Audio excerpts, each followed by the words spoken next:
Present perfect tense को कैसे passive voice में कन्वर्ट करते हैं, आज बड़े आसान भाषा में मैं इस वीडियो में आप लोग को बताने वाला हूं। तो आप लोग बने रहिए वीडियो के अंत तक और समझिए प्रेजेंट परफेक्ट टेंस को पैसिव वॉइस में कैसे कन्वर्ट करते हैं। साथ ही अगर प्रेजेंट परफेक्ट टेंस में आपको कहीं समस्या होगी कोई सेंटेंस बनाने में, तो आज ये भी आप सीख जाएंगे इस वीडियो में। दोस्तों, मेरा नाम है सत्यवान कुमार और आप सभी देख रहे हैं औसानी की पाठशाला। स्वागत करता हूं अपने औसानी की पाठशाला में। तो आइए और आगे बढ़ते हैं और समझाते हैं आप लोगों की एक्टिव वॉइस अगर दिया गया होगा प्रेजेंट परफेक्ट टेंस का, तो कैसे उसको पैसिव वॉइस में बड़े आसानी से बगैर किसी परेशानी के हम बना सकते हैं। तो चलिए कुछ वाक्यों को लेते हैं और मैं आप लोग को बताता हूं कि पैसिव वॉइस में कैसे कन्वर्ट किया जाता है। तो आइए प्रेजेंट परफेक्ट टेंस के कुछ वाक्यों से समझेंगे कि कैसे पैसिव वॉइस में कन्वर्ट किया जाता है। देखिए यहाँ पे कुछ वाक्यों को हम लिए हैं जो प्रेजेंट परफेक्ट टेंस के हैं। अगर इन वाक्यों को आप पैसिव वॉइस में बदलना सीख लिए तो ये जान लीजिए कि आप समझ गए पैसिव वॉइस कैसे बदला जाता है। तो आइए मैं बताता हूं। तो सबसे पहले वाले वाक्य पे नजर रखेंगे, मैंने अपना काम कर लिया है। दोस्तों, ये कैसे प्रेजेंट परफेक्ट टेंस है, देखिए वाक्य के अंत में है हुए आया और उससे पहले चुका चुकी चुके आया रहेगा या फिर या आया रहेगा ई आया रहेगा, इस तरह से दिया गया होता है हमारा present perfect tense. Present perfect tense अगर आप नहीं जानते हैं तो डिस्क्रिप्शन बॉक्स में मैंने प्रेजेंट परफेक्ट टेंस का लिंक दे दिया है, आप बड़े आसानी से उसकी मदद से आप समझ सकते हैं। तो आइए मैं आप लोगों को बताता हूं कि कैसे इसको इंग्लिश में ट्रांसलेट करना। तो दोस्तों, इसमें जो सहायक क्रिया प्रयोग की जाती है, यानी कि प्रेजेंट परफेक्ट टेंस में जो सहायक क्रिया प्रयोग की जाती है वो हैज और हैव होता है और मेन वर्ब का थर्ड फॉर्म प्रयोग किया जाता है। तो आइए पहले इसको बनाते हैं। मैंने अपना काम कर लिया है, सबसे पहले इसको कहेंगे आई के साथ हमेशा हैव लगता है, आई हैव, ठीक है। और देखिए काम करना का होता है मतलब पूरा करने का डन लिखेंगे, ठीक है ना। डन मतलब कर लिया। अब इसके बाद अब अपने काम के लिए लिखेंगे माई वर्क, ठीक है ना। माई वर्क WORK, ये हो गया हमारा। कहेंगे I have done my work. अब ये तो हमारा एक्टिव वॉइस में, इसको पैसिव वॉइस में बदलना है। तो हिंदी में देखिए मैंने अपना कार्य कर लिया है, ये हिंदी वाला वाक्य है। और जब हिंदी वाले वाक्य को पैसिव वॉइस में कन्वर्ट करेंगे तो कहेंगे मेरे द्वारा काम, सॉरी देखिए यहाँ पे एक चीज छूट गया, मेरे द्वारा अपना कार्य, ठीक है ना। मेरे द्वारा अपना अपना काम कर लिया गया है, ये पैसिव वॉइस हो गया हिंदी में। तो आइए इंग्लिश में बनाते हैं। तो सबसे पहले लिखेंगे, देखिए माई वर्क लिखेंगे यहाँ पे ना, ठीक है ना। मेरा वर्क का यहाँ पे लिखेंगे my work, WORK, my work. अब देखिए जो इसमें सहायक क्रिया प्रयोग करेंगे हैज हैव के साथ बीन का प्रयोग करेंगे। तो यहाँ पे माई वर्क के साथ हम हैज लगाएंगे, माई वर्क हैज बीन लिखेंगे, ठीक है ना। बीन। अब देखिए अब इसमें जो है बीन के बाद हम मेन वर्ब का थर्ड फॉर्म लिखेंगे, ठीक है ना। तो मेन वर्ब का थर्ड फॉर्म करना इसमें भी लिखेंगे तो डन लिखेंगे, हैज बीन डन, ठीक है ना। अब बाई, अब देखिए बाई के बाद हम लगाएंगे आई की अंग्रेजी, आई इसमें सब्जेक्ट है तो उसमें जाएगा तो ऑब्जेक्ट बन जाएगा। तो आई का ऑब्जेक्ट क्या होता है, मी होता है, ठीक है। मैंने आप लोग को ये बात बता भी दिया है। तो कहेंगे my work has been done by me, ये हो गया। अब तुमने परीक्षा पास कर लिया है तो कहेंगे यू, ठीक है ना। इसको बनाएंगे यू हैव, यू के साथ हैव लगाएंगे, यू हैव। अब देखिए पास्ड, पास्ड मतलब ये होता है पास कर लिया है, यू हैव पास्ड योर, ठीक है ना, योर एग्जाम, योर एग्जाम लिखेंगे। इसके बाद फुल स्टॉप लगाएंगे, कहेंगे you have passed your exam, यानी कि इसमें हैज और हैव लगाएंगे, लेकिन जब पैसिव वॉइस में बनाएंगे तो क्या लगाएंगे, हैज हैव के साथ बीन लगा देंगे, ठीक है ना। अब देखिए तो कहेंगे अब योर एग्जाम, यू सॉरी यहाँ पे योर रहेगा तो कहेंगे योर एग्जाम पैसिव वॉइस में सबसे पहले ऑब्जेक्ट लिखेंगे your exam, your exam has been, has been. अब पास्ड का पास्ड ही रहेगा, थर्ड फॉर्म दोनों में सेम सेम होता है, यानी कि इसमें भी थर्ड फॉर्म वही होगा, इसमें भी थर्ड फॉर्म वही होगा। तो कहेंगे your exam has been passed by, ठीक है ना। अब देखिए यू का यू ही होता है, ठीक है ना, यू का यू ही होता है, इसमें यू वाले में कोई परिवर्तन नहीं होता। ये सारे के सारे हमारे पॉजिटिव वाक्य हैं। दोस्तों, अगर पॉजिटिव वाले वाक्य को अगर आप फार्मूला जानना चाहते हैं कि पैसिव वॉइस में किस फार्मूले की मदद से हम इसको बनाते हैं, तो आपकी स्क्रीन पे जरूर फार्मूला शो हो रहा होगा, आप उसको देख के समझ के आप बड़ी आसानी से पैसिव वॉइस में कन्वर्ट कर सकते हैं। वास्तव में बहुत आसान होता है, बस आपको समझने की देर है केवल, ठीक। देखिए चिड़िया आसमान में उड़ चुकी है तो इसको कहेंगे द बर्ड, पहले पैसिव वॉइस से पहले एक्टिव वॉइस में बनाएंगे तो the bird, the bird has. अब हैज लगाएंगे, चिड़िया की बात हो रही है, हैज। अब देखिए उड़ना का जो थर्ड फॉर्म होता है दोस्तों FOLWN होता है, ठीक है ना। ये होता है थर्ड फॉर्म FLOWN। अब देखिए कहाँ मतलब आसमान में ना, तो इन मतलब में, स्काई मतलब आसमान में, इसके बाद फुल स्टॉप लगा देंगे।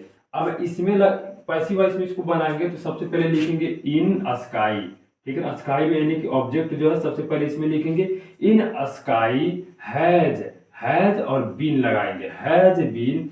अब देखिए उड़ना का थर्ड फॉर्म वही होगा तो इसमें भी वही लगाएंगे, यानी कि FLOWN फ्लोन।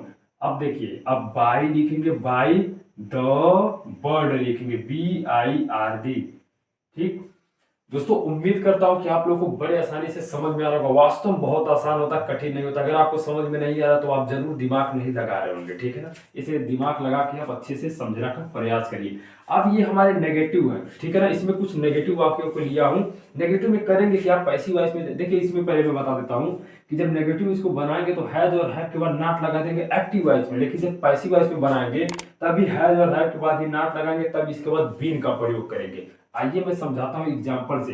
तो आप देखिए फार्मूले में भी शो हो रहा होगा कि कैसे कैसे क्या क्या कब लिखना है, बड़े आसानी से आप देख सकते हैं और समझ सकते हैं। देखिए तो वह अपने घर नहीं जा चुकी है, तो सबसे पहले फीमेल है तो सी लिखेंगे, सी के साथ हैज लगाएंगे, सी हैज। अब इसके बाद नॉट लगाएंगे। अब मेन वर्ब का थर्ड फॉर्म गॉन हो जाएगा, यानी कि सी हैज नॉट गॉन। अब देखिए कहाँ अपने घर ना, तो हर लिखेंगे, हर हाउस लिखेंगे यहाँ पे ना, होम भी लिख सकते हैं, हर हाउस भी लिख सकते हैं। इसके बाद फुल स्टॉप लगा देंगे, ठीक है ना। इसी प्रकार आइए जब बनाते हैं इसमें, तो सबसे पहले कहेंगे हर होम, हर होम हैज। अब इसके बाद नॉट लगा देंगे, नॉट तब बीन लगाएंगे, हैज नॉट बीन। अब गॉन बाई, ठीक है ना, जाने का थर्ड फॉर्म गॉन, अब बाई। देखिए सी का हर हो जाता है, सी का पैसिव वॉइस हर होता है, जब सी को पैसिव वॉइस में बदलते हैं तो हर हो जाता है। अब इसी प्रकार पांचवा, वे कॉलेज नहीं गए हैं, तो कहेंगे they have, they have not, they have not gone, gone to college. Full stop लगा देंगे। अब पैसिव वॉइस में इसको बनाने के लिए हम क्या करेंगे, पैसिव वॉइस में जब बनाएंगे तो सबसे पहले हम क्या लिखेंगे, टू कॉलेज लिखेंगे, तो कहेंगे टू कॉलेज, टू कॉलेज। अब हैज लगाएंगे, इसके बाद तब नॉट लगाएंगे, हैज नॉट तब बीन लगाएंगे, हैज नॉट बीन। ठीक, अब देखिए जाना होता है दोस्तों, गॉन यहाँ लगाएंगे, थर्ड फॉर्म गो का थर्ड फॉर्म गॉन, अब बाई, ठीक है ना। अब उनके द्वारा देखिए दे का जो होता है ऑब्जेक्ट, तो देम हो जाएगा, तो THEM देम। इसके बाद फुल स्टॉप लगा देंगे। दोस्तों अब बनाएंगे, क्या शिकारी जंगल में शिकार कर लिए हैं। ये थोड़ा बड़ा बड़ा वाक्य दोस्तों, इसलिए मैं ऊपर बना रहा हूँ इरेज करके थोड़ा सा। तो आप लोग अगर इसको लिखना चाहें तो बड़े आसानी से वीडियो को पॉज करके आप लिख सकते हैं, और इससे रिलेटेड बहुत सारे वाक्यों को आप घर बैठे बना सकते हैं और अपने अंग्रेजी को और ज़्यादा मजबूत कर सकते हैं। और ये करना भी चाहिए, क्योंकि किताब में सारे एग्जाम्पल नहीं, देखिए सारे एग्जाम्पल मैं अपनी मर्जी से लिया हूँ, लेकिन मुझे समझ है कि कैसे इसको बनाया जाता है। किताब में नहीं दिया है, लेकिन हमने किताब से ही पढ़ा है इसको।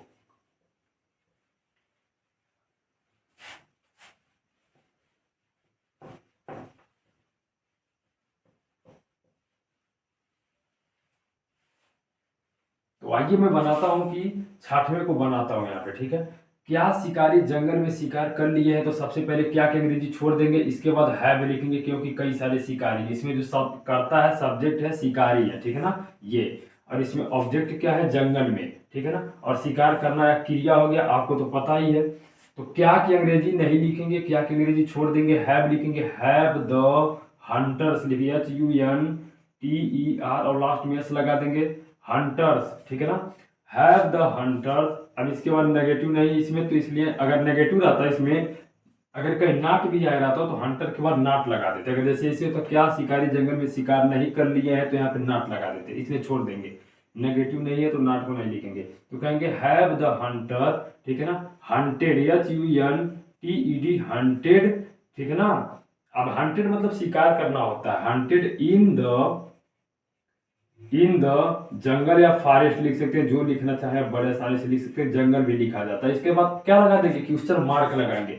दोस्तों ये रहा छठवें का क्या, एक्टिव वॉइस का अंग्रेजी। आइए पैसिव वॉइस में इसको बदलते हैं, P फॉर पैसिव वॉइस समझ जाइएगा। तो सबसे पहले क्या लिखेंगे, देखिए जब क्या शब्द इसमें वाक्य सबसे पहले आया तो क्या की अंग्रेजी मतलब क्या को पहले इसमें भी लिखेंगे, पैसिव वॉइस में, हिंदी वाली की मैं बात कर रहा हूँ, इसमें भी क्या को पहले ही लिखना। क्या शिकारियों द्वारा जंगल में शिकार किया जा चुका है, इसको बनाएंगे अंग्रेजी में। तो सबसे पहले क्या लिखेंगे, देखिए हम इसमें इसमें ये देखना है कि मतलब कि जंगल में, तो यहाँ पे सबसे पहले लिखेंगे हैज, ठीक है ना, has in has in the jungle, यही ऑब्जेक्ट है दोस्तों, ठीक है ना। तो हैज के बाद सहायक क्रिया के बाद हम क्या लगाएंगे, ऑब्जेक्ट को लिखेंगे, तो इन द जंगल। अब यहाँ पे क्या लिखेंगे, तब बीन लगाएंगे, ठीक है ना। हैज बीन होता है पैसिव वॉइस में, तो हैज के बाद ऑब्जेक्ट लिखेंगे तब बीन लगाएंगे। इसके बाद हम मेन वर्ब का थर्ड फॉर्म लगाएंगे, तो हंटेड, हंटेड। अब बाय लिखेंगे, बाय हंटर्स, HUNTERS, और लास्ट में क्या लगा देंगे, फुल स्टॉप नहीं, क्वेश्चन मार्क लगाएंगे। देखिए कितना आसान है, समझने की बात है। आपको समझाने में इतना वक्त लग रहा है, अगर आप समझ जाएंगे तो मात्र ये कुछ नहीं तो मतलब 30 सेकेंड तो बहुत ज्यादा मैंने कह दिया, 20 सेकेंड में ही इसका आंसर आप लिख देंगे, बस आपको मीनिंग याद होना चाहिए। आइए समझाते हैं आप लोग को 7 नंबर। 7 नंबर, अध्यापक क्यों गणित नहीं पढ़ा चुके हैं। इसमें प्रश्नवाचक भी और नहीं शब्द भी आया है, यानी कि इंट्रोगेटिव नेगेटिव है। तो सबसे पहले वाई लिखेंगे, वाई, ठीक है ना, वाई मतलब क्यों। अब इसके बाद क्या लगाएंगे, सहायक क्रिया लिखेंगे, तो अध्यापक एक वचन है इसलिए हैज लगाएंगे, कहेंगे why has the teacher, the teacher. अब इसके बाद कर्ता के बाद हम नॉट लगा दें। ये पहले हम बना रहे हैं किसमें, प्रेजेंट परफेक्ट टेंस को, अभी पैसिव वॉइस को नहीं बना रहे हैं, ठीक है ना। तो ये तो बनाने आना चाहिए आपको। यही सब बातों को अगर आप नहीं जानते हैं तो डिस्क्रिप्शन बॉक्स में मैंने लिंक दिया है प्रेजेंट परफेक्ट टेंस का, आप जरूर देख लीजिएगा, बहुत मदद मिलेगी आपको समझने में। Why has the teacher not. अब देखिए, अब पढ़ाना का जो थर्ड फॉर्म होता है तो टॉट होता है, ठीक है ना, हाँ टॉट हो जाएगा। अब इस बस इतना ही। अब और देखिए कुछ है क्या, अध्यापक क्यों गणित, हाँ टॉट द मैथ से लिखेंगे दोस्तों, MATH और यस लगा देंगे, और लास्ट में क्या लगा देंगे, क्वेश्चन मार्क। तो कहेंगे why has the teacher not taught the maths. अब इसको हम पैसिव वॉइस में बदलेंगे बड़े आसान ढंग से। आइए समझाते हैं आपको कैसे बदलना है। देखिए, अध्यापक द्वारा गणित क्यों, यहाँ पे है, अध्यापक द्वारा गणित क्यों गणित नहीं पढ़ाया जा चुका है, ये वाली बात है। तो इसको पी फॉर पैसिव वॉइस में बनाएंगे, तो सबसे पहले क्या लिखेंगे, वाई तो पहले लिखना ही लिखना है, ठीक है ना। अब मैथ यहाँ दिया है तो यहाँ पे हैज लगाएंगे, वाई हैज। अब यहाँ पे द मैथ्स लिखेंगे, MATH और यस लगा देंगे, वाई हैज द मैथ्स, ठीक है ना। अब नहीं के लिए नॉट लगाएंगे तब बीन लगाएंगे दोस्तों, ठीक है ना। नेगेटिव है ना, यहाँ पे देखिए नहीं भी आया, प्रश्नवाचक भी है, तो मैथ्स के बाद नॉट लगाएंगे तब बीन लगाएंगे। इसके बाद TAUGT, taught by the teacher, यानी कि जो सब्जेक्ट होता है एक्टिव वॉइस में, सबसे अंतिम पैसिव वॉइस में क्या बन जाता है, कर्म बन जाता है। अब एक सेंटेंस और रह गया है, उसने गाना क्यों नहीं गाया है। इसको आइए मैं आप लोग को समझाता हूं कैसे इसको बनाना है। वास्तव में बहुत आसान है, आप लोग बस समझने का प्रयास कीजिए। आइए देखिए मैं आप लोग को समझाता हूँ। 8 नंबर, 8 नंबर क्या कह रहा है, उसने गाना क्यों नहीं गाया है। तो सबसे पहले क्यों की अंग्रेजी लिखेंगे वाई, ठीक है ना। उसने की अंग्रेजी, उसने एक वचन होता है दोस्तों, इसलिए हैज लगाएंगे, वाई हैज। अब ही लगाएंगे, नेगेटिव है तो नॉट लगाएंगे। अब गाना गाने का संग होता है third form, song the song लिखेंगे, और इसके बाद क्या लगा देंगे, क्वेश्चन मार्क लगा देंगे। अब इसको पी फॉर पैसिव वॉइस में बदलेंगे, तो सबसे पहले वाई तो लिखना ही लिखना है, इसके बाद हैज भी लिखना ही लिखना है, क्योंकि गाना एक बार में कोई एक ही गाना गा सकता है, इसलिए एक वचन हो जाएगा, ठीक है ना। तो कहेंगे वाई हैज, ठीक है ना, द सॉन्ग, ठीक, द सॉन्ग। अब इसके बाद देखिए ऑब्जेक्ट में सॉन्ग है। अब इसके बाद क्या लगाएंगे, नेगेटिव के लिए नॉट लगाएंगे, जैसा कि यहाँ पे नेगेटिव आया है, यहाँ पे भी नेगेटिव आया है, यानी कि ऐसे कह सकते हैं हिंदी वाक्य में, गाना उसके द्वारा क्यों नहीं गाया जा चुका है या गाया गया है, ऐसे कह सकते हैं दोस्तों। है, हूँ, है आया प्रेजेंट, और या ऐसे करके ए आएगा तो ये परफेक्ट हो जाएगा, या फिर चुका चुकी के साथ है, हूँ, आए परफेक्ट हो जाएगा, ठीक है ना। कहेंगे why has the song not been, not been. अब संग ही होगा थर्ड फॉर्म, संग। अब बाई, देखिए बाई उसने का, यानी कि ही का जो होता है हिज हो जाता है, सॉरी हिज नहीं, हिम होता है, हिम। और लास्ट में क्या लगा देंगे, क्वेश्चन मार्क लगा देंगे। दोस्तों सारे के सारे वाक्यों को बड़े आसानी से हमने क्या कर दिया, हिंदी से अंग्रेजी और एक्टिव वॉइस से पैसिव वॉइस में कन्वर्ट करके आप लोगों को बताया। अगर आपको कहीं पे कोई भी समस्या अगर हुई हो तो कमेंट बॉक्स में कमेंट करके जरूर बताइए अपनी समस्या को, और मैं आप लोग को आपकी समस्या दूर करने की कोशिश जरूर करूंगा, ठीक है ना। वैसे तो इसमें दोस्तों ऐसा कुछ नहीं था कि मैंने नहीं बताया, सारी दास्तान मैंने इसमें बता दिया है, बहुत आसान है, ठीक है ना। यानी कि इतना कुछ बताने से यही पता चलता है कि बहुत आसान है। अगर आपको समझ में आया हो तो वीडियो को लाइक कीजिए, शेयर कीजिए। अगर हमारे चैनल पे पहली बार है तो चैनल को सब्सक्राइब जरूर कीजिए। दोस्तों सारे के सारे एक्टिव वॉइस पैसिव वॉइस को इस वीडियो मतलब इस चैनल के माध्यम से मैं बताने की कोशिश करूंगा, और इसीलिए मैं कह रहा हूँ कि आप सब्सक्राइब भी करें, साथ में बेल आइकन भी प्रेस करिए। दोस्तों मिलते हैं अगले वाले वीडियो में, तब तक के लिए जय हिंद।